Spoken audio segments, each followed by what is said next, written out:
Hey friends, and welcome to my humble abode. So today I'm in Queenstown and you guys are in Queenstown with me, and I mean, just look at this beautiful view. It's just spectacular. I can't believe this is our new home away from home now. So in this video I'm going to give you 11 travel tips to help you save money on your travel so you can still have fun without sucking the fun from your life. So tip number 1 is to book in advance. Often the closer that you get to your travel dates, the more expensive trips cost. For example, flights usually go up, accommodation usually goes up as well. So that's why it's really important to try and book your trips in advance, so then you can save money on your accommodation and your flights especially. Of course, this would be in an ideal world. I know that there are a lot of restrictions going on at the moment, so it is a little bit of a gamble having to book in advance at the moment. However, a lot of places now do allow you to rebook or even use travel credit if your plans do change because of restrictions. So tip number 2 is to use credit card points if you do have frequent flyer credit card points. Over the past 2 years, I have clocked up a lot of credit card points. So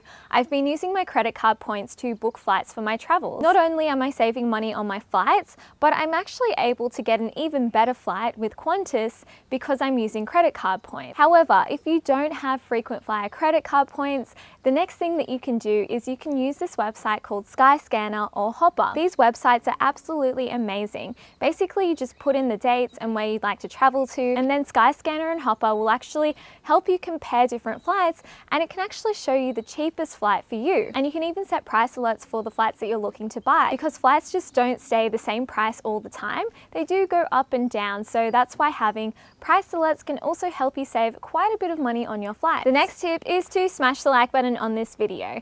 And the 4th tip is to rent a car, because you can see a lot of sites by yourself if you rent a car, and this can help you save quite a bit of money.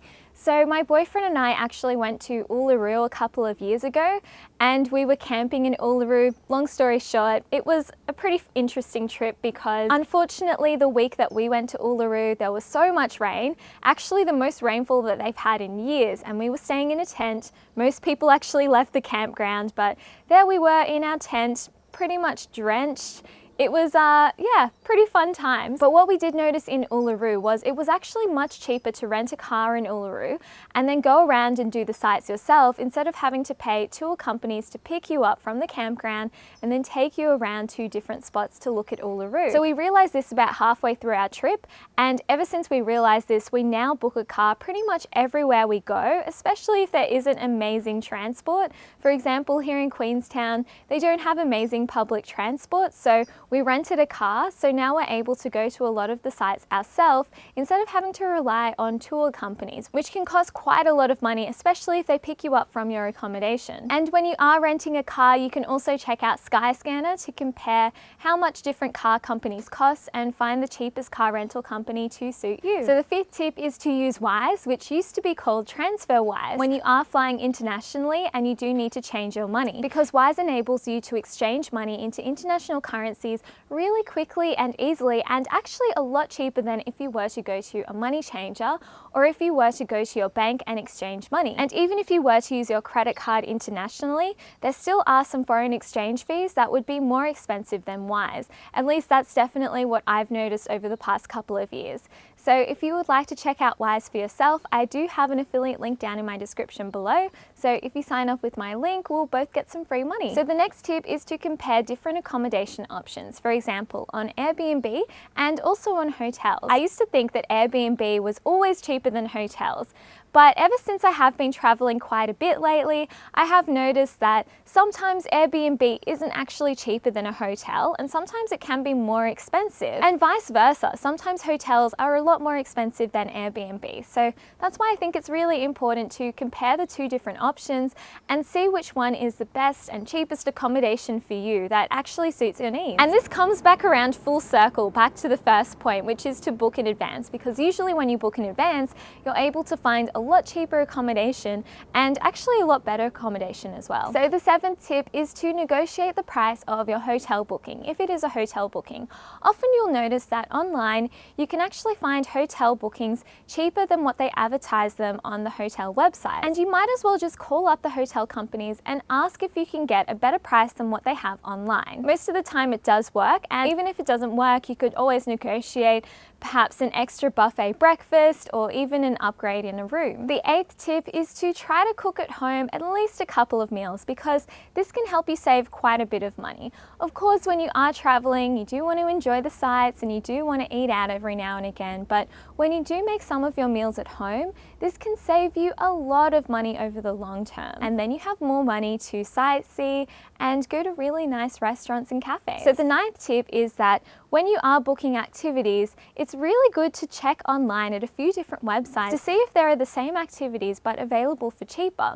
So here in New Zealand, there's this website called BookMe. I wasn't sure if this was a spam website, but I have booked quite a few things with it lately, and I have noticed it is fully legit, but they do have really big specials on tourist attractions. For example, we went paragliding the other day and we ended up saving $50 per person of our paragliding experience just by booking through BookMe instead of booking through the actual tour website. So it's definitely worthwhile having a look online and looking at a few different websites before you do book your activities. Of course, definitely check the reviews because we don't want to get scammed.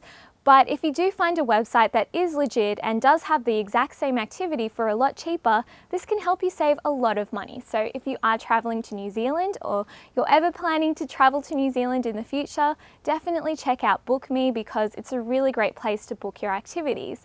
And if you're traveling in Asia or Southeast Asia, another app that you can use is called Klook. We used this when we were in Tokyo and we ended up saving so much money off our activities by using Klook. It's this amazing mobile app and you can basically book tours and tickets to Disneyland, for example. When we booked our Disneyland tickets through Klook in Tokyo, we actually got a bit of like a fast pass and we were able to skip a lot of queues in Disneyland. And we also saved money off our Disneyland tickets. So it's definitely worthwhile checking out online, comparing a few different websites before you do book your activities. The 10th tip is to just ask around your friends and on social media any tips that people have for you when you are traveling to a new country, because oftentimes people have already been to that country before, you know, been there, done that. They already know the tips, they already know the websites that you should book your activities through, and they will be able to offer you some really good recommendations on places to go and things to eat. And the 11th tip is to ask the locals for tips about where to go and things to do and places to eat. Because if anybody's going to know what the best things to do in the place that you're visiting is, it's definitely the locals. So definitely ask people on the street where you should go, or even go into those little tourist information centers to get some more information. So those are 11 tips to help you travel more cheaply without sucking the fun from your life. So you can still have fun when you are vacationing, but you can also save money at the same time. Tap the like button on this video and subscribe to this YouTube channel if you would like to see more tips about investing and personal finance. I will see you in the next video. Bye! And because you made it all the way to the end of the video, I have a secret code word for you, which is mountain. So write me a comment below with the word mountain in it so I can thank you personally for watching this video all the way through. I really appreciate you. See ya! And if you want more videos, don't worry, I got you. Here are some more videos that you can watch, so click through the links and click through to another video.